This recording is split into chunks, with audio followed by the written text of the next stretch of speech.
Salut à tous, on se retrouve pour parler du Paris Saint-Germain ce samedi 3 février. On commence tout d'abord avec le déplacement de l'équipe du Paris Saint-Germain hier soir du côté de la Méno, du côté du stade de Strasbourg.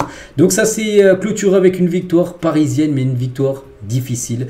Donc Mbappé et Marco Asensio ont été les deux buteurs côté PSG, mais bon, ça rien. De toute façon que du côté de Strasbourg, c'est toujours compliqué d'aller jouer là-bas. Voilà, le PSG s'en sort très bien. Donc les statistiques de la partie, donc la possession a été côté Paris Saint-Germain. On peut voir que le PSG a beaucoup subi hier, surtout beaucoup de tirs. Donc le PSG a tiré 9 fois, 5 tirs cadrés, 2 buts, pas mal. Mais le PSG a subi quand même 20 tirs, c'est beaucoup. 8 tirs cadrés subis par le Paris Saint-Germain. Donc un but encaissé. Donc Donnarumma a fait un énorme match, 7 arrêts de la part de Donnarumma. Hier, heureusement qu'il était là, sinon ça aurait été certainement nul, voire peut-être pire, une défaite. Donc voilà, le PSG s'en sort quand même très bien avec cette victoire 2-1, comme j'ai dit, un succès difficile, mais succès quand même, parce qu'à la fin du compte, on retient bien sûr la victoire. Et grâce à cette victoire, le PSG tient un cap symbolique. Le 2600e match de l'histoire du Paris Saint-Germain. Voilà, donc voilà, c'est une victoire. Donc félicitations bien sûr à l'équipe. Et avec ce nouveau match, surtout sans perdre. Donc le PSG est invaincu depuis 15 matchs en Ligue 1. Sa dernière plus longue série d'invincibilité datant du 3 avril 2022 au 28 décembre 2022. Une série de 25 matchs. Et là actuellement, le PSG, c'est 15 matchs d'affilée sans défaite. Je me souviens même plus c'était contre qui la dernière défaite du Paris Saint-Germain. Donc voilà, pour l'instant, ça tourne très bien. Là, je crois que ça devait être Nice peut-être. Nice, voilà, peut-être la dernière défaite. Donc voilà, pour l'instant, 15 matchs d'affilée sans goûter à la défaite et pourvu que ça dure le plus longtemps possible. On va parler maintenant de Luis Enrique. On veut savoir ce qu'il a pensé du match.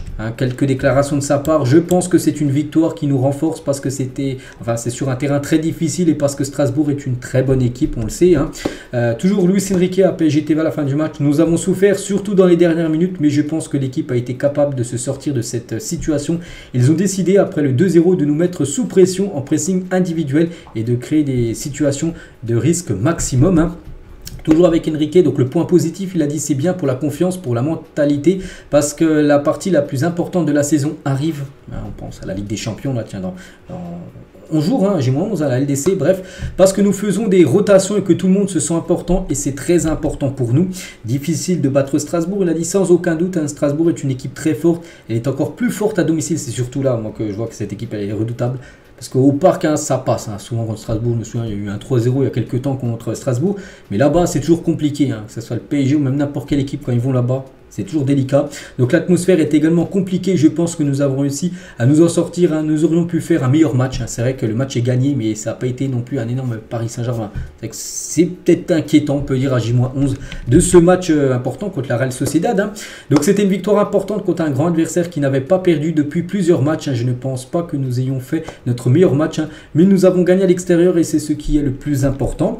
Toujours avec Luis Enrique, donc avez-vous trouvé des éléments qui valident les progrès que vous promettiez en décembre? Il a dit en mars ce sera moins bien, en avril ça sera mieux. L'objectif est d'arriver au 1er juin en étant en capacité de gagner tous les titres. On est courageux. À 2 jours, donc maintenant 11 jours, êtes-vous inquiet pour la Ligue des Champions? Il a dit. Donc dans 11 jours maintenant, on sera peut-être tous morts. Je ne m'intéresse pas à la Ligue des Champions. Je pense maintenant au match de Brest, prochain match, là, la Coupe de France. C'est une finale pour nous.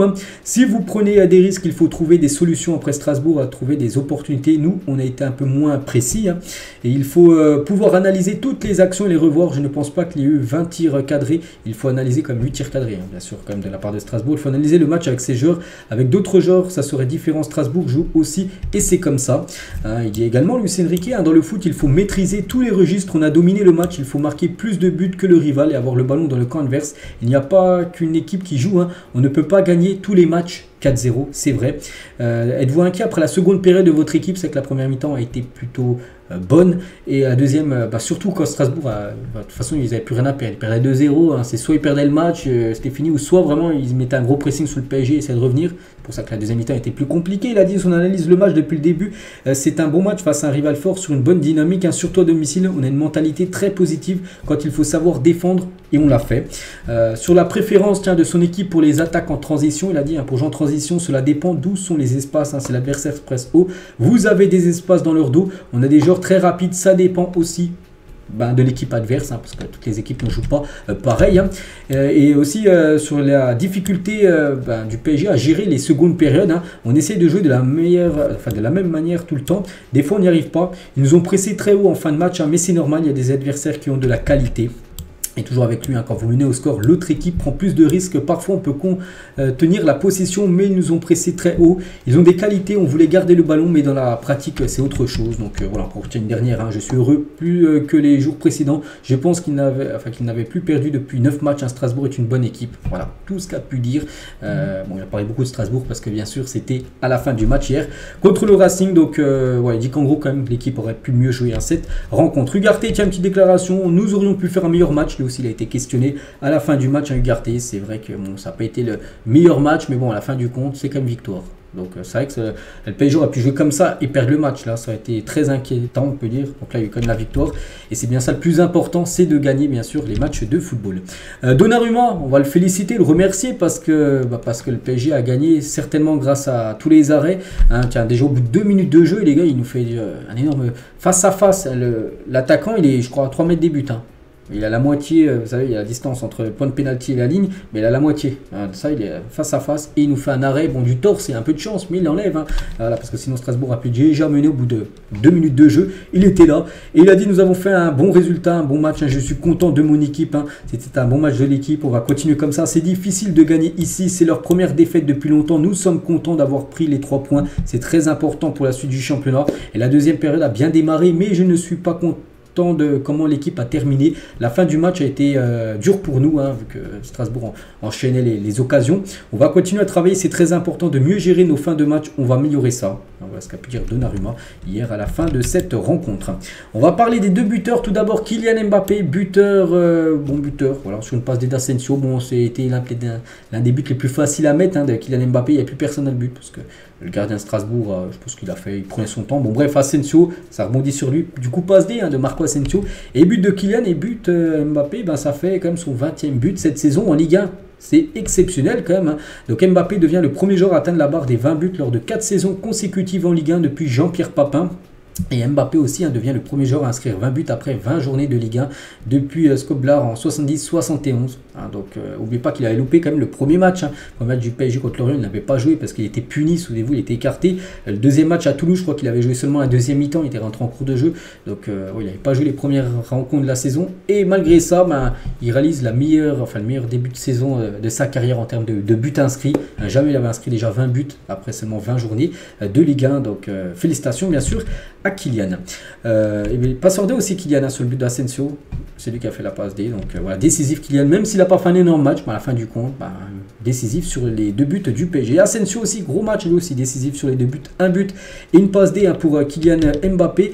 Et Asensio est super efficace avec le PSG, hein, cette saison, c'est 13 matchs. En seulement 7 titularisations, c'est-à-dire 13 matchs, le reste c'est-à-dire qu'il est rentré en cours de jeu, donc il a marqué 5 buts et 4 passes D. Donc les stats sont quand même magnifiques, hein, pour lui. Donc but cette saison, donc 4.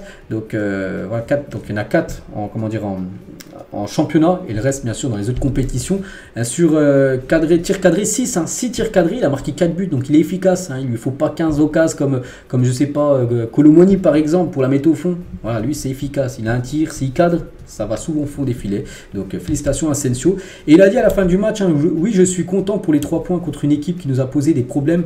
Je suis très heureux de pouvoir aider l'équipe en vue des grandes échéances, hein, qui arrivent pour notre club.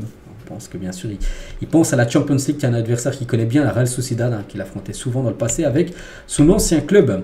L'homme du match, hein, sur le meilleur du PSG, donc pour vous, c'est qui? Mbappé, Asensio, Donnarumma? N'oubliez pas qu'Mbappé et Asensio, les mêmes stats, un but, une passe D, ou Donnarumma qui a fait un énorme match en poste de gardien. Donc moi, je mets quand même Asensio. On peut voir que voilà, Asensio 45%. On a beaucoup aussi commis Donnarumma, et peu, hein, commis Mbappé. Hein, bon, il était buteur et passeur D, mais bon, Mbappé, voilà. N'oubliez pas, j'ai oublié de le dire, il a loupé aussi un penalty. Enfin, c'est le gardien adverse qui l'a pas marqué. Hein, sinon, bon, ça a fait un but, mais Mbappé, voilà.